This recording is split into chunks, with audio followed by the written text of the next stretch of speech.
नमस्कार विद्यार्थी मित्रांनो, अभ्यास अलर्ट या आपल्या यूट्यूब चॅनलवरती आपलं स्वागत आहे। आज दिनांक 21 ऑक्टोबर 2025। चला तर मग पाहूयात आजच्या चालू घडामोडी। तर विद्यार्थी मित्रांनो, व्हिडिओ पहिल्यापासून शेवटपर्यंत पाहण्याचा प्रयत्न करा। अतिशय महत्त्वाचे आणि निवडक प्रश्न असणार आहेत, जे की तुम्हाला कोणत्याही स्पर्धा परीक्षेमध्ये डायरेक्ट विचारले जाऊ शकतात। तर बघा, आजचा पहिला प्रश्न आहे, 2025चा वन्यजीव छायाचित्रकार पुरस्कार कोणाला मिळाला आहे? महत्त्वाचा प्रश्न आहे। याचं उत्तर असणार आहे option A, Wim van den Heever. Okay, तर विम वॅन डेन हिवार यांची 2025च्या वन्यजीव छायाचित्रकार पुरस्कार साठी निवड झाली आहे। ओके, त्यांना हा पुरस्कार देण्यात आला आहे। बघा, 2025चा wild life photographer of the year पुरस्कार विजेता आहे। याची विनर आहेत विम वॅन डेन हिवर असं यांचं नाव आहे आणि ते दक्षिण आफ्रिका या देशाचे आहेत। ओके, बघा, जिंकलेले छायाचित्र आहे त्यांनी, त्याचं नाव आहे घोस्ट टाउन विजिटर। या छायाचित्रामध्ये नामिबियातील कोलामान्स्कॉप या सोडलेल्या हिऱ्याच्या खान शहरामध्ये फिरणाऱ्या दुर्मिळ ब्राऊन हायनाचे दृश्य आहे। ओके, तर एवढी माहिती लक्षात ठेवा। पुढचा प्रश्न आहे, चर्चेत असणारी ड्युरांड रेषा कोणत्या दोन देशादरम्यान आहे? याचं उत्तर आहे पाकिस्तान आणि अफगाणिस्तान। ऑप्शन डी याचं उत्तर असणार आहे पाकिस्तान आणि अफगाणिस्तान या दोन देशामध्ये ड्युरांड रेषा ही स्थित आहे। ओके, चला पुढचा प्रश्न आहे। बघा, पोलीस स्मृती दिन दरवर्षी नुकताच केव्हा साजरा करण्यात येतो? ओके, तर दरवर्षी पोलीस स्मृती दिन 21 ऑक्टोबर रोजी साजरा करण्यात येतो। ओके, याचं उत्तर आहे 21 ऑक्टोबर। ओके, बघा विद्यार्थी मित्रांनो, बघा याबद्दल थोडक्यात माहिती पाहूयात आपण। पोलीस स्मृती दिन दरवर्षी आपण 21 ऑक्टोबर रोजी साजरा करतो। हा साजरा करण्याचे कारण म्हणजे 1959मध्ये लडाखमधील हॉट स्प्रिंग भागात चीनी सैन्याने झालेल्या चकमकीमध्ये भारताच्या CRPFच्या 10 जवानांनी शौर्याचे प्राणांची आहुती दिली आहे। ओके, बघा, त्या शौर्य आणि बलिदानाच्या स्मरणार्थ हा दिवस दरवर्षी 21 ऑक्टोबर रोजी पोलीस स्मृती दिन म्हणून पाळला जातो। याचे उद्दिष्ट म्हणजे या दिवशी देशभरातील शहीद पोलीस अधिकारी आणि जवानांना श्रद्धांजली अर्पण केली जाते, तसेच त्यांच्या कुटुंबियांना सन्मान केला जातो। चला पुढचा प्रश्न आहे, प्रश्न क्रमांक 4 बघा, शाश्वत व्यापार निर्देशांक म्हणजेच STI 2025 मध्ये भारताचा कितवा क्रमांक आहे?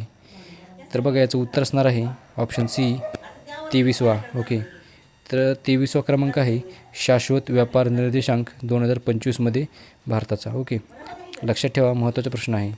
चला पुढचा प्रश्न बघूयात आपण। प्रश्न क्रमांक 5 आहे, भारतातील पहिल्या DNA आधारित जनगणनेनुसार देशामध्ये एकूण किती हत्ती आहेत? याचं उत्तर असणार आहे ऑप्शन ए 22,446। ओके, तर 22,446 भारतामध्ये एकूण हत्या आहेत। चला पुढचा प्रश्न बघूयात आपण। प्रश्न क्रमांक 6 आहे, नुकतीच भारतीय क्रिकेट संघटनेच्या अध्यक्षपदी कोणाची निवड करण्यात आली आहे? महत्त्वाचा प्रश्न आहे। याचं उत्तर आहे ऑप्शन बी शांता रंगास्वामी। तर शांता रंगास्वामी यांची नुकतीच भारतीय क्रिकेट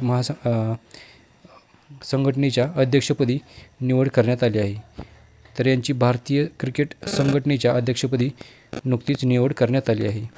चला पुढचा प्रश्न बघूयात। प्रश्न क्रमांक 7 आहे, कोणत्या संस्थेने आधारशी इनोव्हेशन अँड टेक्नॉलॉजी असोसिएशन ही योजना सुरू केली आहे? याचं उत्तर आहे option A unique identification authority of India या संस्थेने। ओके, तर चला पुढचा प्रश्न बघूयात आपण। प्रश्न क्रमांक 8 बघा, भारतीय नौदलाच्या जहाजावरती जीवनमान सुधारण्यासाठी कोणत्या IITने भारतीय नौदलासोबत सामंजस्य करार केला आहे? बघा, याचं उत्तर आहे ऑप्शन ए नवी दिल्ली। तर नवी दिल्लीने भारतीय नौदलाच्या जहाजावरती जीवनमान सुधारण्यासाठी नुकतेच IIT दिल्ली यांनी हा सामंजस्य करार केला आहे। ओके, चला पुढचा प्रश्न बघूयात आपण। प्रश्न क्रमांक 9 आहे, सप्टेंबर 2025साठी खेळाडूंना ICC player of the month म्हणून कोणाची निवड झाली आहे?